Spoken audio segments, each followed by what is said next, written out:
할렐루야. 하나님의 사랑과 은총이 넘치시기를 축원합니다. 오늘 8월 3일 화요일날 아침입니다.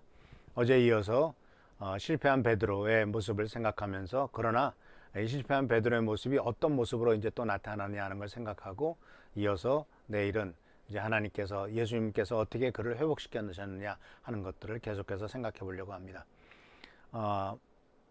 요한복음 21장 3절 말씀에는 이런 말씀이 나옵니다. 시몬 베드로가 그들에게 말하기를 나는 고기를 잡으러 가겠소 하니 그들도 우리도 함께 가겠소 하고 말하였다. 그들은 나가서 배를 탔다. 그러나 그날 밤에 물고기를 한 마리도 잡지 못하였다. 분명히 주님께서는 요한복음 21장에 뭐라고 말씀하셨냐면은, 또 누가복음에도 뭐라고 말씀하셨냐면, 내가 갈릴리로 가겠다. 너희도 그곳에서 나를 만나자. 부활하신 주님께서 이렇게 말씀하셨거든요. 근데 부활하신 주님을 만나러 갈릴리로 가자라고 베드로가 말한 것이 아니라 물고기를 잡으러 가겠다라고 말을 합니다. 이 물고기를 잡는다고 하는 것은 과거에 그가 예수님을 만나기 전에 가졌던 직업이죠. 그랬더니 수제자가 그러니까 제자들도 바로 같이 따라가겠다고 나서는 겁니다. 참, 주님을 만나러 가자. 이제 주님께서 갈릴리 호수에서 기대신다고 그러니까 그 갈릴리 호수로 가자라는 것이 아니라 물고기를 잡으러 가겠다고 하는 일에 6명의 제자들이 같이 동조하고 있는 것을 보게 됩니다. 근데 아시다시피 말씀에 뭐라고 되었습니까? 그날 밤에 한 마리도 못 잡았다라는 것이죠.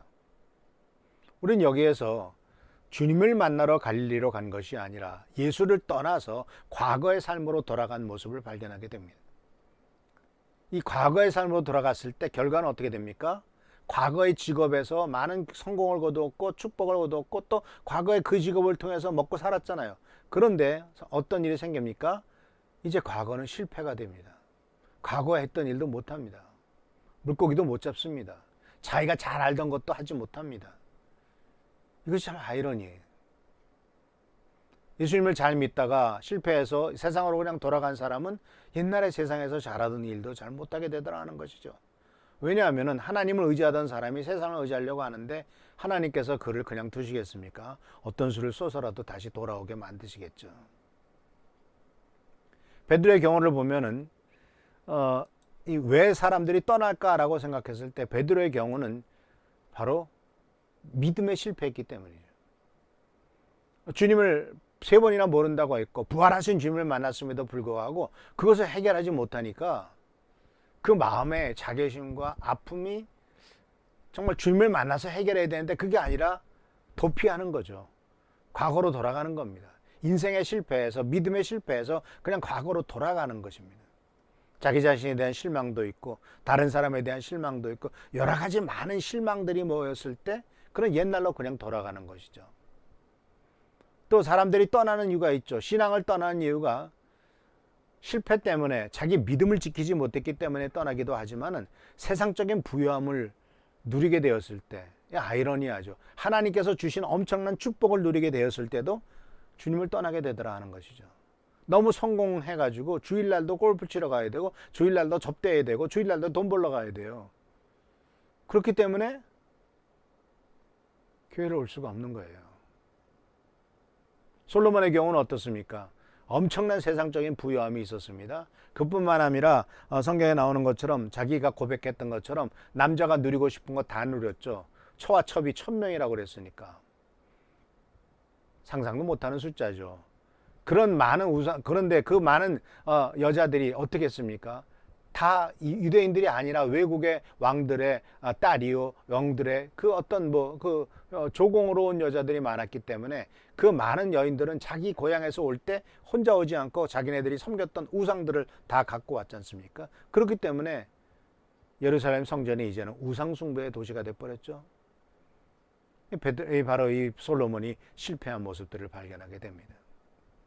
그래서 사랑하는 성도 여러분, 우리가 주님을 떠났을 때는 예수 떠난 인생의 모습은 과거에 잘하던 것들도 잘 못하게 되고, 그리고 성공을 통해서도 예수를 떠날 수가 있기 때문에 우리가 누리는 것에 집중하고 주님께서 주신 것에 집중하다 보면 오히려 주님보다도 그것이 더 중요하게 되고 결국은 주님을 떠나게 되더라 하는 것이죠.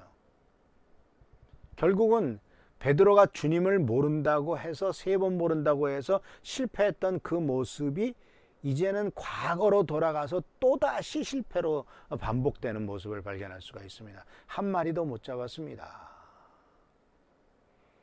예수께서 바닷가에 스스로 물어보셨죠. 얘들아, 고기가 있느냐? 예, 한 마리도 못 잡았습니다. 참 안타까운 거죠. 근데 이 부분에 대해서도 분명히 구약 성경에서는 반복해서 말하고 있습니다. 역대하 21장 10절에 이렇게 말합니다. 이런 어려운 일, 이런 변을 당한 것은 주 조상의 하나님을 저버렸기 때문입니다. 이런 변고를 당한 것은 하나님을 저버렸기 때문이에요. 하나님을 잊어버리고 하나님에게서 떠났기 때문이래요. 시편 107편 11절에서도 말합니다. 그들이 하나님의 말씀을 거역하고 가장 높으신 분의 뜻을 저버렸기 때문에 그들의 나라는 망했고 백성들은 고통 중에 빠졌고 많은 사람들이 죽임을 당하고 재산은 다 뺏기고 자네들도 어려운 일을 당하는 결과를 가져왔다 하는 거예요. 가장 높으신 분의 뜻을 저버렸기 때문이다. 예수를 떠난 인생의 모습이죠.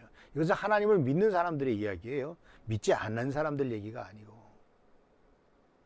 호세아서 4장 10절에서도 이렇게 말합니다.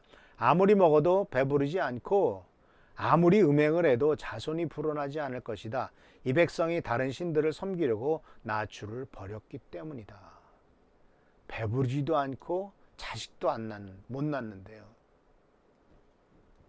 그래서 사는 성도 여러분, 예수를 떠난 인생의 모습은 참 안타깝습니다. 예수 떠난 인생의 모습은 과거로 돌아간다고 해서 그 과거의 것이 다시 성공으로 돌아오지도 않고 과거에 잘했던 것도 이제는 잘 못하게 돼요.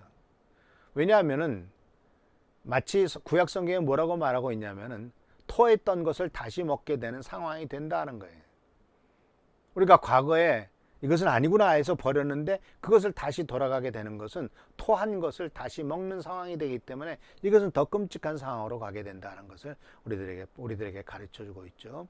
그래서 사랑하는 성도 여러분, 예수를 떠나는 것은 좌절입니다. 절망입니다. 그리고 정말 예수를 떠나고 나서 그 끝은 참 어떻게 될까요? 참 비참합니다.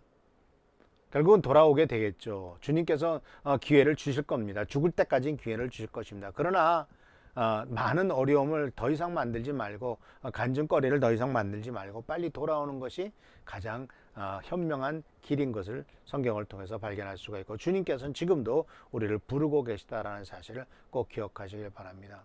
사랑하는 성도 여러분, 이 세상에는 용서는 없습니다. 이 세상에서는 하나님이 주시는 것과 같은 은혜는 없습니다. 하나님께서는 용서하셔도 인간들은 용서하지 않습니다. 하나님은 은혜를 베푸셔서 이 세상은 메리트 시스템이라고 1시간 일했으면 1시간 주지, 1시간 월급을 주지, 1시간 일했다고 하루 먹을 것 주지 않습니다. 그러나 주님께서는 하루 1시간 일하든 하루를 일하든 다 하루 3끼 먹어야 되는 줄 알고 거기에 합당하게 우리들에게 축복을 주시는 분이 아니겠습니까?